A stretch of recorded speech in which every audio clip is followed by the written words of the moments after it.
In the middle of Tuesday, Kal Penn released a shit ton of tweets that supposedly displays how racist Hollywood is today by showing scripts and casting calls from when he was trying to break into the industry in the late 1990s and early 2000s.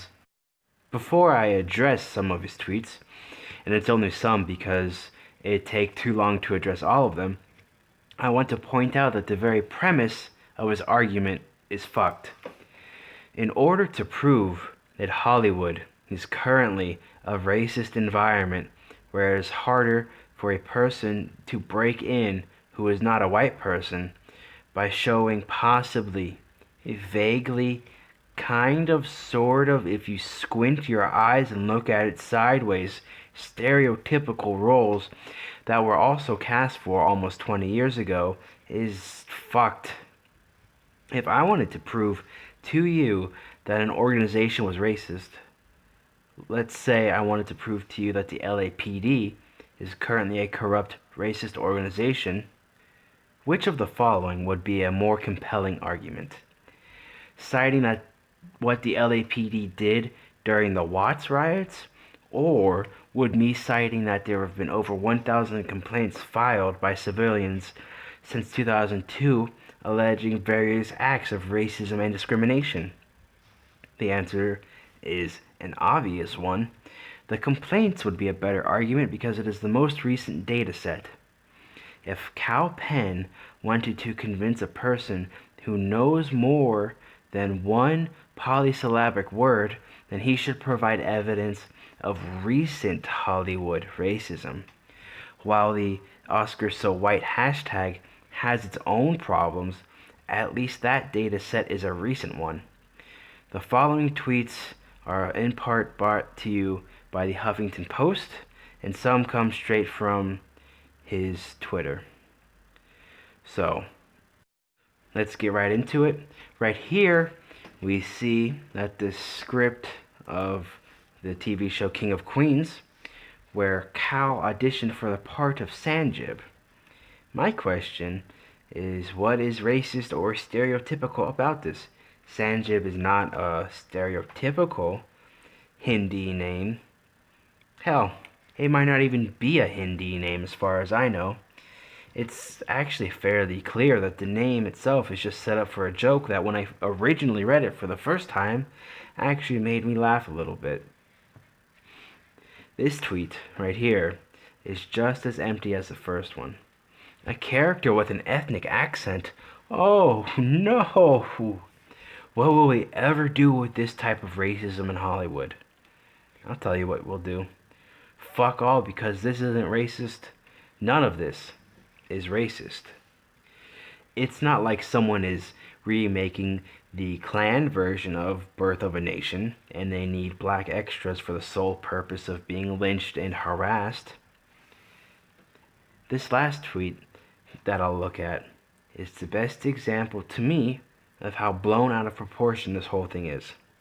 Here's a list of 4 ads for what he refers to as stereotypical parts. The first is a Gandhi lookalike. Now, if you look at the partial description that is included, you can see the phrase, "and greet." Now, I'm no detective.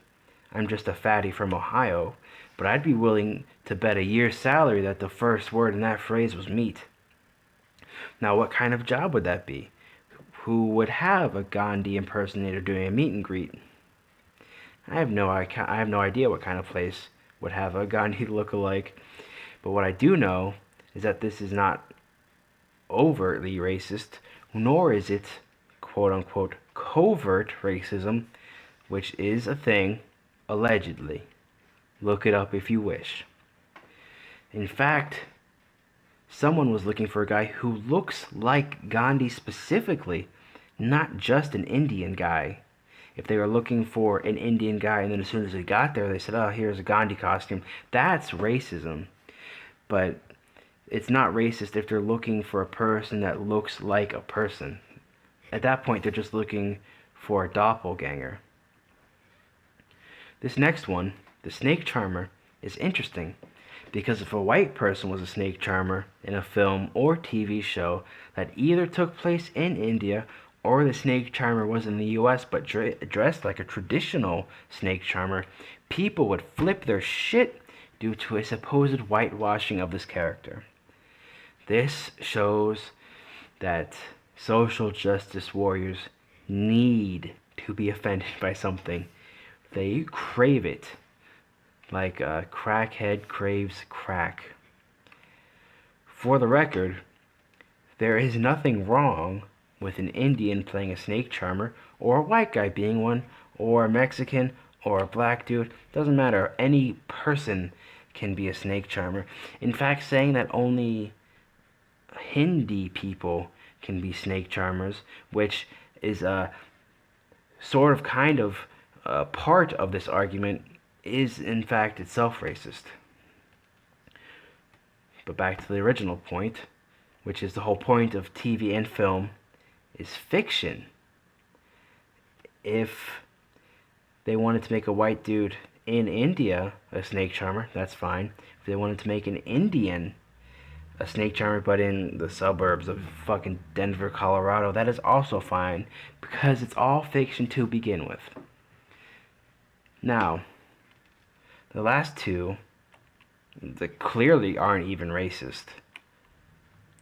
I can't even imagine how you would think these last two are racist.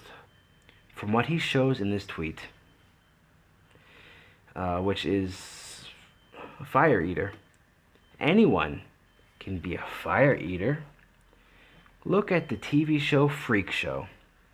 There's a couple white men, a couple white women, 2 black dudes, and a midget. One of them is a fire eater, and none of them is Indian. Is that acceptable or cultural appropriation? I can't tell you, and I don't think anybody actually can tell you. Additionally, if you Google either fire eater or freak show fire eater, you get the same thing, which is a bunch of white people performing the trick of fire eating. Most of them are actually very attractive women with really, really nice bodies. Now, is that cultural appropriation because they're stealing an art form from Indians? I don't know. Did I just somehow fat shame or commit an act of misogyny for complimenting random women on their physique?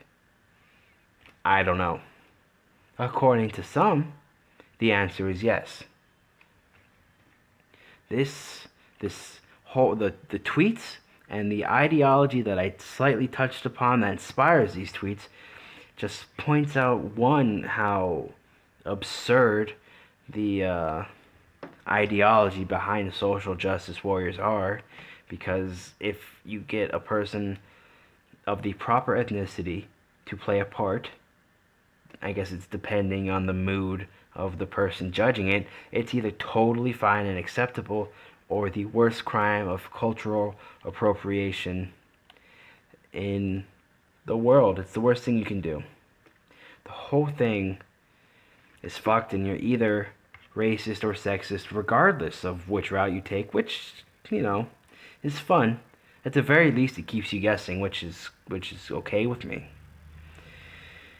Fuck me.